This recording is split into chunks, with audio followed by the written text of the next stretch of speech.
Well, Jim, our final classic wrestling topic is a really, really interesting one, and you and I talked a little bit off air about it because it's something we had never heard before, and it's so out there, yet it may be legit, and it's crazy. And it actually ties into a conversation you and I had not too long ago on Guest the Program, that Buffalo program we were talking about with Antonino Rocca in 1969 in Buffalo. You asked a question, where was Rocca?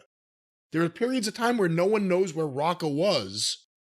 Well, an email has been sent to CornyDriveThru@gmail.com from Mike, and I'll read some of this, and Jim, I believe you have some of this in front of you as well. Yes. Hi, Brian. Author-researcher Peter Lavenda posted an essay this week recalling his time in New York in the late 1960s, where he joined a weird church in order to escape the draft. The church turned out to be a hub for lots of odd activity, some involving the film industry and intelligence community. I've read several of his books, and his story about this time has been consistent, but there is a new detail in his piece that I think would be of interest to show. The piece is on Substack. It's titled Unholy Communion by Peter Lavenda. Check that out if you want to read the whole piece. Would you like me to turn this over to you? How do you want to do this? Well, I'm going to go to this because instead of the excerpts here, I'll just, hold on, continue reading. Thank you very much. But I asked you, I said, how can we not have heard anything about this story before? Because Rocca was one of the biggest names in the wrestling business, and this hasn't been in any book, even though it was after his heyday. It hadn't been in any book. It hadn't been told on podcasts or whatever. And you said this guy, to be honest, was nobody. And, and we're not trying to knock him, but he hasn't had a platform. It's a very small group of people in something completely unrelated to the pro wrestling industry that would. Yeah, I didn't say he was a nobody. I did not say that.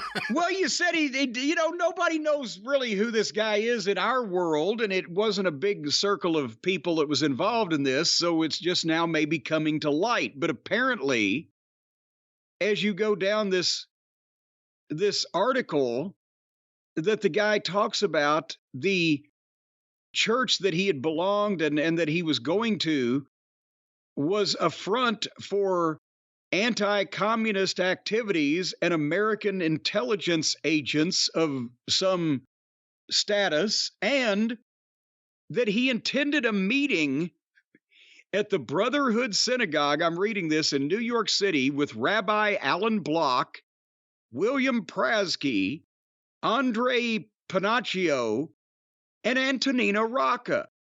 Just the five of us, and the topic of the conversation was Rocca's involvement with the CIA.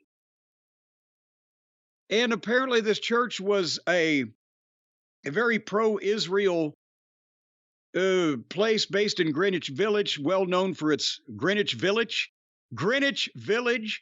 well known for its liberal attitude, etc. But anyway, according to the story here, Rocca was telling him how he had agents killed from underneath him in Lebanon, how he smuggled phantom jets into Israel from Europe. He was assuring the rabbi that whatever it seemed the U.S. government was doing where Israel was concerned at the time, they were actually working behind the scenes to ensure that Israel got the aid that they needed. With Rocca. And he said, and the guy said that he had never heard of Antonino Rocca before because he was not a wrestling fan or whatever, but it was just this guy that he was listening to in this meeting. Like you said, when you think about it, where did Rocca go for large periods of time in mid-60s, late 60s, into the 70s?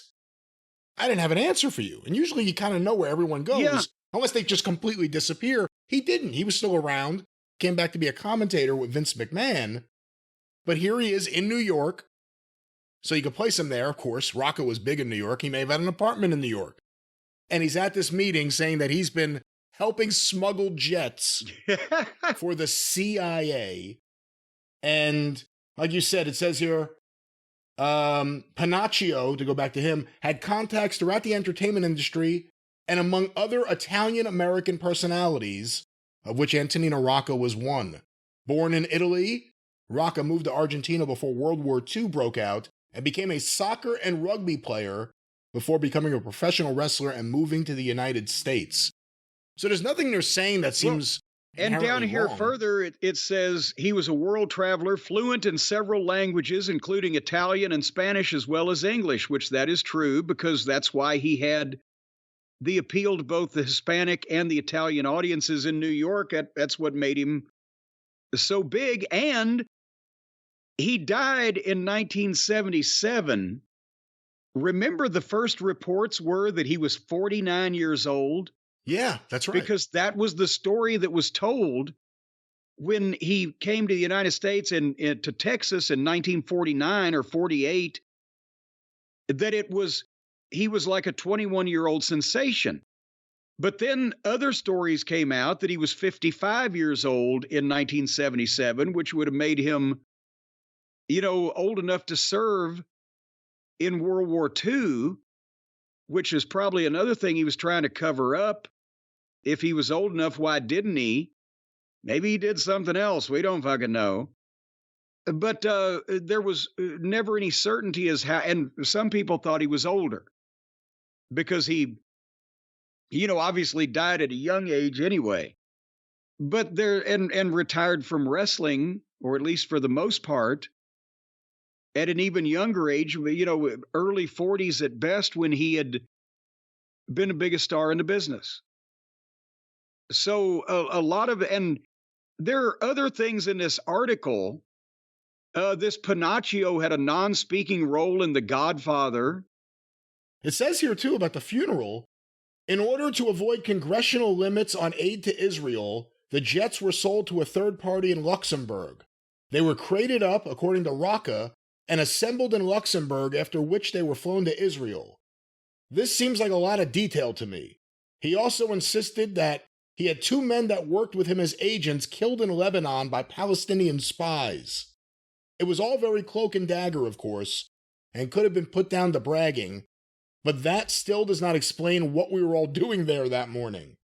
Now, Rocca was full of shit as a Christmas turkey as relates to himself and his own publicity and what level of athlete he had been before he came to the United States and, his grandiose accomplishments. But that's not unusual in wrestling.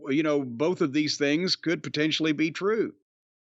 You could also see why someone like Antonino Rocca, with the appeal he had to different people and also the ability to speak different languages and travel, would be an asset to the CIA. Maybe not smuggling. I mean, I don't know about planes, but someone like that is the kind of person the CIA could use, from what I understand. Let me go back to this. Rocca maintained his involvement in the wrestling world for years after our meeting in 1969. He worked as a referee in Japan, among other things, and eventually retired officially in 1976. He was a world traveler, fluent in several languages, including Italian and Spanish, as well as English, so he would have made a useful intelligence agent. It is unsure how he got a part in... It's unsure how he got the part in Communion. I don't know, what does that mean? Oh, I guess he was in a movie. I didn't know that. Except that he evidently had the same agent as actress Lillian Roth, who also appeared in that film. Do you know anything about that film? Well, no, actually, I was reading earlier in the story, one of Communion's co-stars was named Linda Miller. Linda Miller had just broken up with her husband, Jason Miller. Jason Miller played Father Karras in The Exorcist.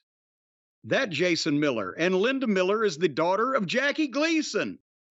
And Jason and Linda Miller are the parents of actor Jason Patrick, who was in The Lost Boys. And apparently they were all in Communion along with Antonino Rocca. Fast forward to 77, that was the year. Remember, Communion officially opened in theaters as Alice, Sweet Alice. Antonino Rocca died on March 15th at Roosevelt Hospital in Manhattan of a urinary tract infection. He was only 55 years old. His funeral was attended by thousands, but there was never any mention anywhere of his supposed involvement with the CIA in the Middle East, and no confirmation that he smuggled phantom jets into Israel from Europe. And I didn't know that Communion became the movie Alice, Sweet Alice, because I remember seeing that, and I didn't know Rocca was in it. Now we got to track that son of a bitch down. How could we have never heard that Antonino Rocca was in a movie? You would think everyone always talks about what wrestlers are in movies, and you see the same list over and over. Interesting. Alice, Sweet Alice had spooky ads in the newspaper for that movie. Are there any wrestlers you could see, like from your days in the locker room, you're like, he was somewhat odd. Maybe he was actually a CIA agent? I was always suspicious of Hans Schroeder. I feel like maybe he could have worked either side in Germany if he was a little older. All right. Well, what are your thoughts on this Rocca thing? Any closing thoughts on all this? Again, it's something, I hope someone files a Freedom of Information Act request on Rocca and see what we can find out, because it's such an interesting story. I don't even know if the CIA would have anything publicly available. Well, that's why I'm thinking we need to put Hornbaker on this case. Because if anybody can research this down to the nub, it'd be Tim Hornbaker. But, I mean, it's crazy things have happened. There was the story that Chuck Barris, The Gong Show, he was supposedly a CIA agent or whatever. That may have been. Because he was smart. You know what it was? Who knows what he did or didn't? But the truth is, if you right now announce that you were a CIA agent and you did all these things, the CIA won't deny it. Yes, they will disavow any knowledge of your actions. I've heard that on that tape that's self-destructive. They won't deny it. They won't say whether or not you are or aren't involved with the CIA. They won't even say, we don't know what the fuck you're talking about. Apparently that's how Chuck Barris got away with it. They couldn't deny that he wasn't in the CIA. Well, see, according to the Impossible Mission Force, they're supposed to disavow any knowledge of their actions. Well, there it is, the Antonino Rocca plane smuggling story. Any other information anyone has, let us know, and we'll certainly. This has been the most interesting closing of classic wrestling topics. We're gonna out Rocca as being a secret agent for the CIA. That's what we're gonna do.